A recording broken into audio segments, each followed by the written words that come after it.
Hello guys, this is Rangi Tiwari and you are watching my channel that's name is Abhi Coaching Institute Katni Madhya Pradesh. Guys, मैं आपको पढ़ाने वाला हूँ आज स्थिर संतन या निश्चित अनुपात का नियम। क्वेश्चन आ सकता है पेपर में ये क्वेश्चन।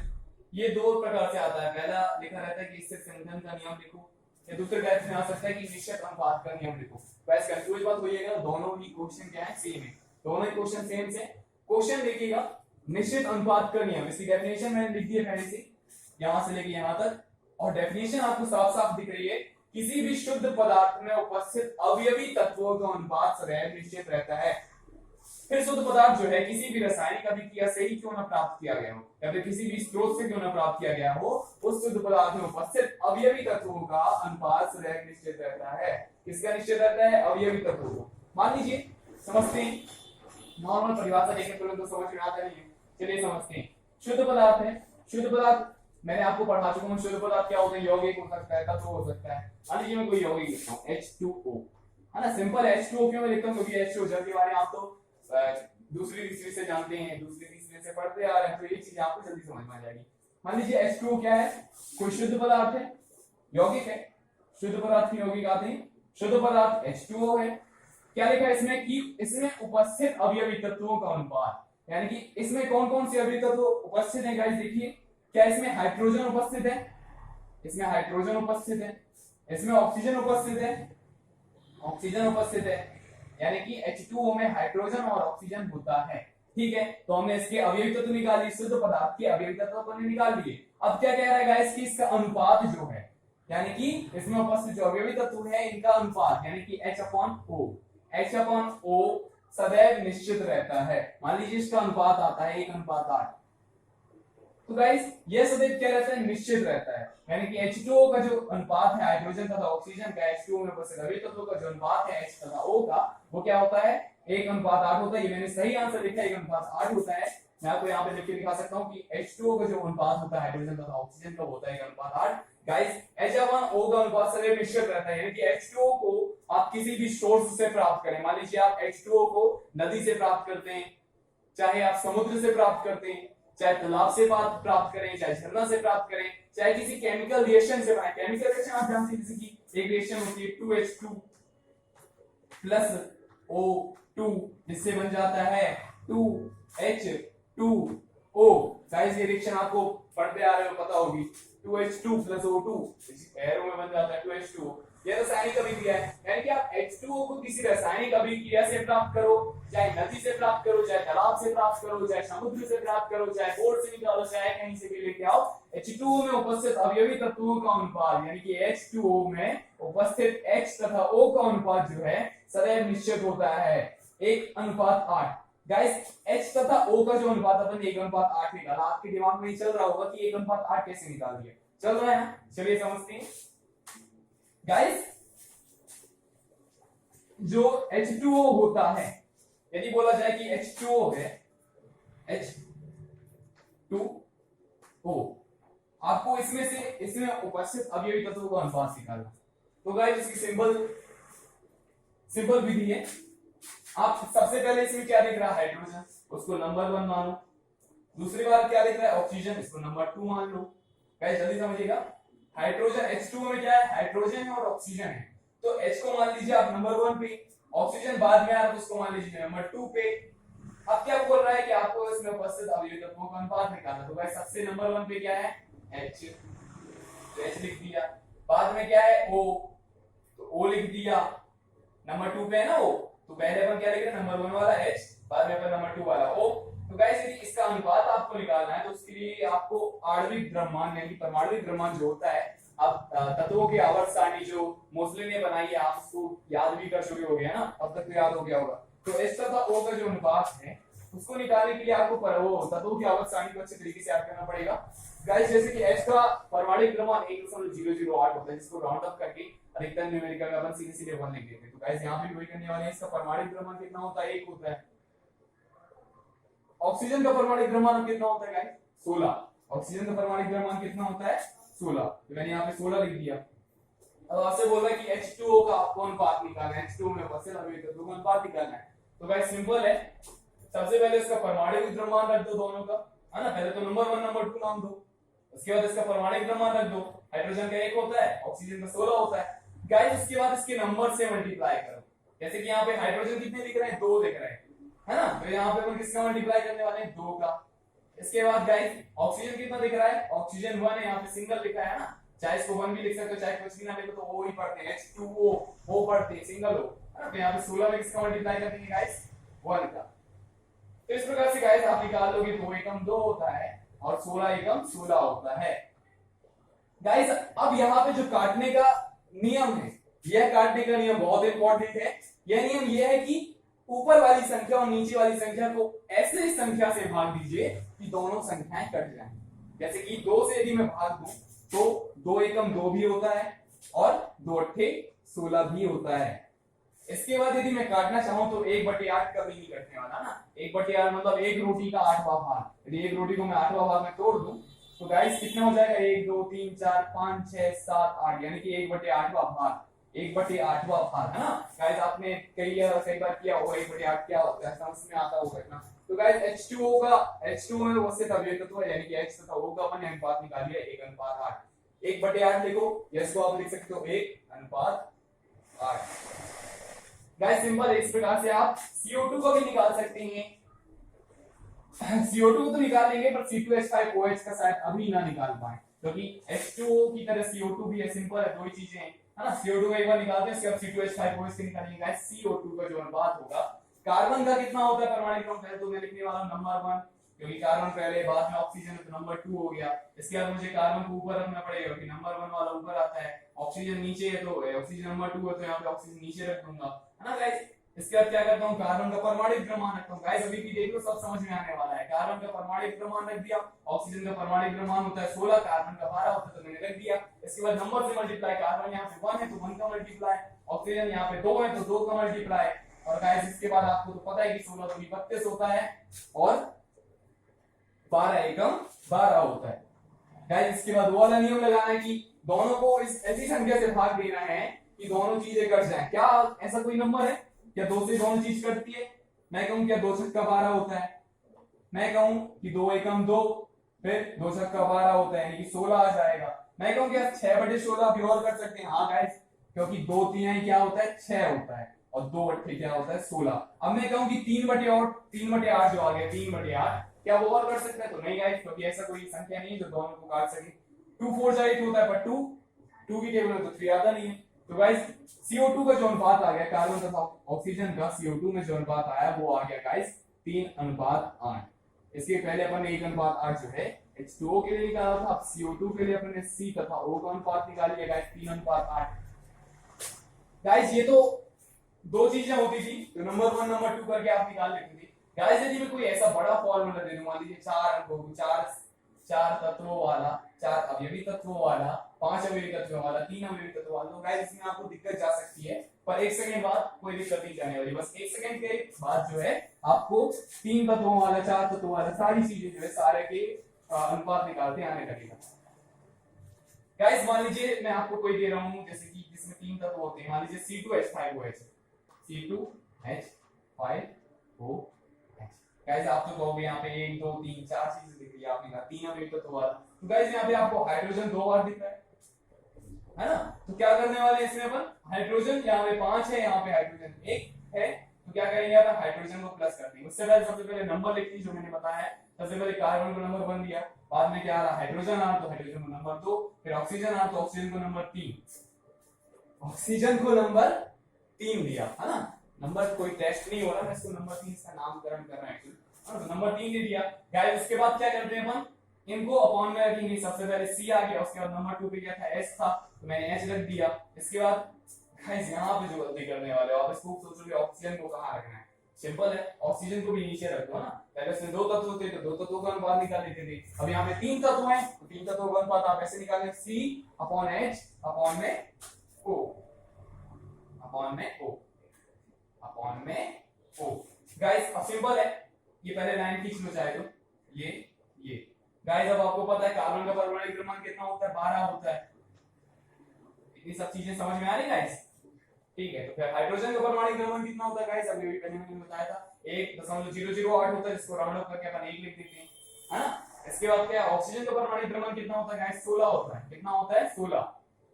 अब मैंने बताया था दूसरा कि अपन जब इसका परमाणु द्रव्यमान लिख लेते हैं, इसके बाद क्या करते हैं अपन, नंबर से मल्टीप्लाई करते हैं। जैसे कार्बन कितने हैं यहाँ पे, कार्बन है यहाँ पे 2, तो 2 का मल्टीप्लाई कर देंगे। ये अवयवी तत्वों का अनुपात निकालना शायद आप किसी वीडियो में ना सीख पाए, मैंने आपको यहाँ पे सिखा रहा हूँ, तो ध्यान से सीखिए कि 12 दूनी क्या होता है गाइस, 24। उसको करते हैं, पर यहाँ पे देखिए हाइड्रोजन मैंने यहाँ पे एक इसका परमाणु द्रव्यमान है, हाइड्रोजन यहाँ पे कितने, 5, यहाँ पे लिखा 5 है ना। अब नंबर मिटा सकता हूँ, यहाँ पे हाइड्रोजन कितने दिख रहे हैं आपको, ये फार्मूला है C2H5OH, इसमें आपको हाइड्रोजन कितने दिख रहे हैं गाइस, क्या मैं कहूँ यहाँ पे 5 है, यहाँ पे 1 है, तो 5 और 1 जोड़ के 6 हो जाएगा। टोटल C2H5OH में 6 हाइड्रोजन है, 5 और 1 6, 6 हाइड्रोजन है। तो 6 हाइड्रोजन है तो एक में किसका मल्टीप्लाई कर दूंगा, 6 का। मैंने कहा था नंबर का मल्टीप्लाई करते हैं, या बॉन है। अब इसके बाद ऑक्सीजन कितना दिख रहा है गाइस, ऑक्सीजन दिख रहा है 1। ऑक्सीजन कितना है यहाँ पे, C2H5OH में ऑक्सीजन है 1, तो इसमें किसका मल्टीप्लाई कर दूंगा गाइस, 1 का मल्टीप्लाई। मल्टीप्लाई तो आता है 12 19 हो जाता है 24, और अपॉन में 6 एकम हो जाता है 6। इसके बाद अपॉन में 16 एकम हो जाता है 16। गाइस अब यहाँ पे जो नियम लगने वाला वो नियम यह है कि पहले तो 2 नंबर लेते थे, अब यहाँ पे तीनों नंबर को इन तीनों नंबर को ऐसे नंबर से डिवाइड करना है कि तीनों के तीनों नंबर एक ही नंबर से डिवाइड हो जाए, है ना। जैसे कि सिंपल अब यहाँ पे देखोगे तो 24 है, 6 है, 16 है, किसकी टेबल में आता है, किसकी गिनती में, किसकी जो है दुनिया में आता है, 2 की दुनिया में आता है। 2 3 6 भी होता है, 2 8 16 भी होता है, और 12 दूनी 24 भी होता है, तो यहाँ पे 12 आ गया। गाइस मैं कहूँ क्या 12/3/8 जो है अब और कर सकता है, आप कहोगे हाँ 12 और 8 तो कर सकते हैं, 2 की टेबल में वो भी आते हैं, और गाइस 3 जो है 2 की टेबल में नहीं आता, 2 की दुनिया में 3 नहीं आता। और मैंने आपको पहला नियम यहाँ पे बता दिया था कि तीनों चीजों को ऐसे नंबर से डिवाइड करना है, ऐसे एक नंबर से डिवाइड करना है जो तीनों चीज को डिवाइड कर सके। गाइस 2 से डिवाइड किया तो 2:3:8 आ गया। गाइस ये 3 की वजह से, और इसको अपन 2 की टेबल से डिवाइड नहीं कर सकते, क्योंकि ऐसे नंबर से डिवाइड करना है जो तीनों को डिवाइड कर सके। और यदि आप ऐसा करते हो कि 2 टेबल से डिवाइड कर दो तो 8 और 12 तो कट जाएगा, पर 3 नहीं कटेगा, तो 2 की टेबल से डिवाइड नहीं करना है। C2H5OH का जो अनुपात आ जाएगा गाइस वो आ जाएगा 12:3। तो गाइस यदि ये समझ में आया तो इसमें हम बात करनी है। अब बहुत ज्यादा सिंपल से सरल हो जाने वाला है, इसमें मिटा देता हूं तो कैसा है गाइस, स्थिर अनुपात का नियम जो है उसको दिया था प्राउस्ट ने। किसने दिया था, प्राउस्ट ने दिया था। और कब दिया था, सन 1799 में। इतनी पुरानी बात, इसको अपन 2020 में पढ़ने वाले हैं। सन 1799 में दिया था, सन 1799 में दिया था। किसने दिया था, प्राउस्ट ने दिया था, प्राउस्ट ने दिया था, प्राउस्ट ने दिया था, सन 1799 में दिया था। और उसने कहा था किसी भी शुद्ध पदार्थ में उपस्थित अवयवी तत्वों का अनुपात सदैव निश्चित रहता है। किसी भी शुद्ध पदार्थ में उपस्थित अवयवी तत्वों का अनुपात सदैव निश्चित रहता है। किसी भी शुद्ध पदार्थ में उपस्थित अवयवी तत्वों का अनुपात सदैव निश्चित रहता है ना। आप एग्जांपल दे सकते हैं, यहाँ पे एग्जांपल यदि मैं कहूं तो उदाहरण दे सकते हैं। उदाहरण जो आप देंगे वही दे सकते हैं कि H2O को आप चाहे H2O को यदि समुद्र, नदी, तालाब या किसी रासायनिक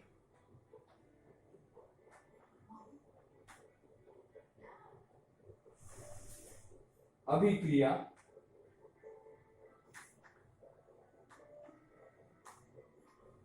से प्राप्त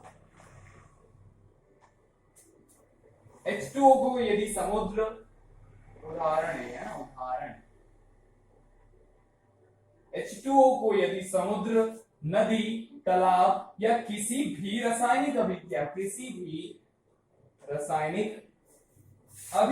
से प्राप्त करें,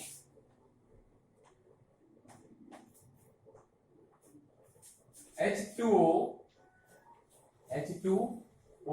में उपस्थित अवयवी तत्वों का अनुपात सदैव 1:8 होता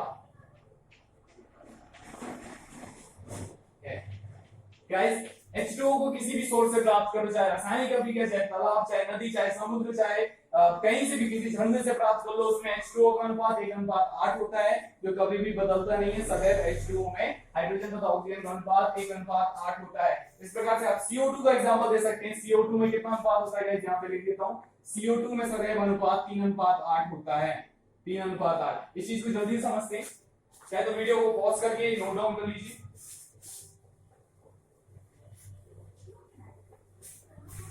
गाइस 1799 प्राउस के दिमाग में ये बात चमकी थी, जिसको अपन 2020 तक पढ़ रहे हैं, और इसके आगे हो सकता है ये नियम गलत हो जाए, पर अभी ये नियम सत्य है, ये नियम पेपर में आ सकता है, ये नियम आगे जो है बहुत ज्यादा ये नियम उपयोगी सिद्ध होने वाला है।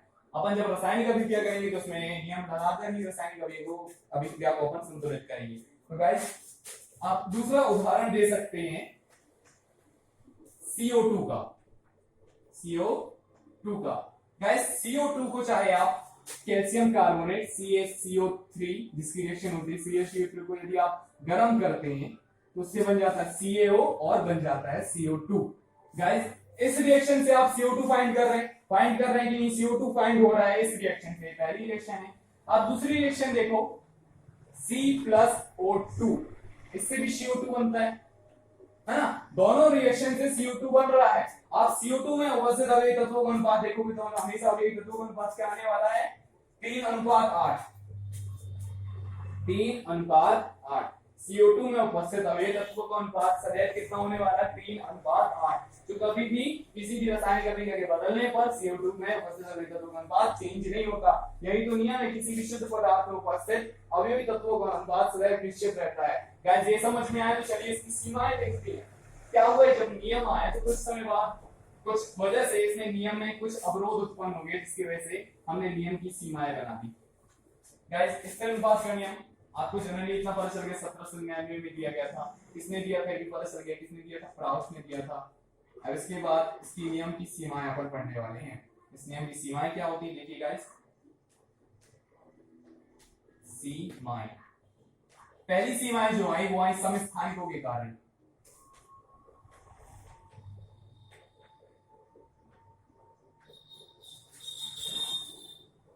समस्थानिक क्या होते हैं, क्या आपको पता है गाइस समस्थानिक क्या होते हैं?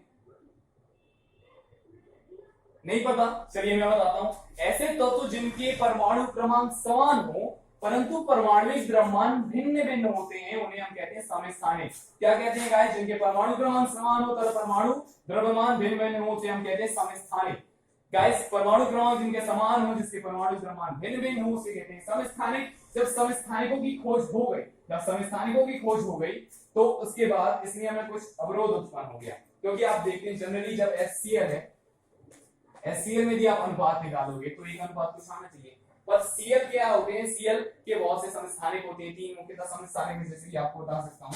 Cl जो होता है, Cl होता है 37 एक होता है, Cl जो होता है 35.5 एक होता है, एक होता है Cl 35 होता है। तो गाइस 3 Cl के समस्थानिक मैंने आपको यहाँ पे बता दिए। मैं आपको H2O के समस्थानिक बता सकता हूँ। एक होता है 1H1 जैसे हम कहते हैं प्रोटियम, इसके बाद होता है 1H2 जैसे हम कहते हैं ड्यूटेरियम, यहाँ पे होता है 1H3 जिसे हम कहते हैं ट्राइटियम। गाइस जब समस्थानिकों की खोज हो गई तो ऐसा देखा गया कि कुछ शुद्ध पदार्थ जो होते थे उनका अनुपात क्या होने लगे, चेंज होने लगे। कुछ वजह से समस्थानिकों की वजह से HCl में उपस्थित अवयवी तत्वों का अनुपात क्या होने लगा, परिवर्तित होने लगा। तो ये नियम जो है जैसे कि सदैव निश्चित रहता है, ये नियम थोड़ा सा चेंज हो, जैसे आ गई कुछ कमी आ गई इसमें।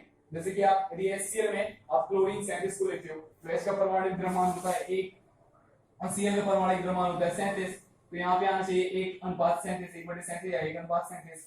और यदि आप क्लोरीन 35.5 ले लेते हो तो गाइस फार्मूला तो यही बनेगा, HCl ही बनेगा फार्मूला, पर यदि आप क्लोरीन 35.5 ले रहे हो तो इसके लिए क्या आ जाएगा, 1:35.5। यदि गाइस आप क्लोरीन 35 लेते हो फार्मूला HCl ही रहेगा, फार्मूला चेंज नहीं होगा, पर क्लोरीन क्या हो रहा है, अपने अलग अलग समस्थानिकों को HCl H के साथ भेजकर अलग अलग चीजें नहीं बना रहा है, HCl ही बना रहा है। गाइस यदि आप क्लोरीन 35 वाला लेते हैं तो क्या हो जाएगा, 1/35 या 1:35। है ना। तो इस वजह से क्या हुआ, समस्थानिकों की खोज की वजह से कुछ ऐसे शुद्ध पदार्थ देखे गए जिनमें क्या होने लगे, उनके अवयवी तत्वों के अनुपात जो हैं सदैव निश्चित ना होकर चेंज होने लगे, यानी कि परिवर्तित होने लगे। जैसे HCl को जब क्लोरीन 37 लेंगे तो एक अनुपात 37 मिलने वाला है इनका अनुपात। इसके बाद यदि क्लोरीन 35 ले लें आप, HCl में यदि क्लोरीन 35 वाला ले लें तो उसमें क्या मिल जाएगा, 1:35 मिल जाएगा। यदि आप HCl में एक क्लोरीन जो है 35.5 वाला ले लेंगे तो क्या बन जाएगा, 1:35.5 बन जाएगा। तो इस वजह से समस्थानिकों की वजह से थोड़ी त्रुटि आ गई जो आप समझ चुके हैं। दूसरी त्रुटि आई गाइस,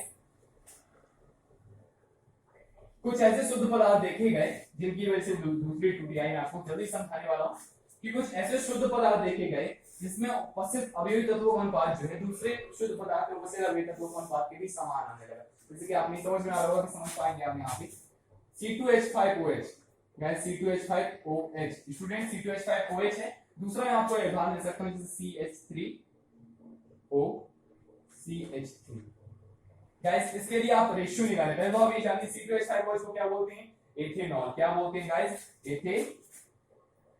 एथेनॉल। आपको यहाँ ऑर्गेनिक केमिस्ट्री में एथेनॉल वगैरह के बारे में सारी चीजें समझा दूंगा। यहाँ पे और अल प्रत्यय लगा है, क्यों लगा है, यहाँ पे एथेन लिख रहे हैं, क्यों लिख रहे हैं। अभी आप नॉर्मल जान सकते हैं कि एथेन यहाँ पे कार्बन दो एथेन लिख रहे हैं, लास्ट में OH लग गया है, OH की वजह से और लगा दिए इनऑर्गेनिक केमिस्ट्री में अपन ये सब चीजें पढ़ेंगे। अभी आप जानिए कि दूसरी जो त्रुटि आई, सीमाएं जो आई इस नियम में क्यों आई।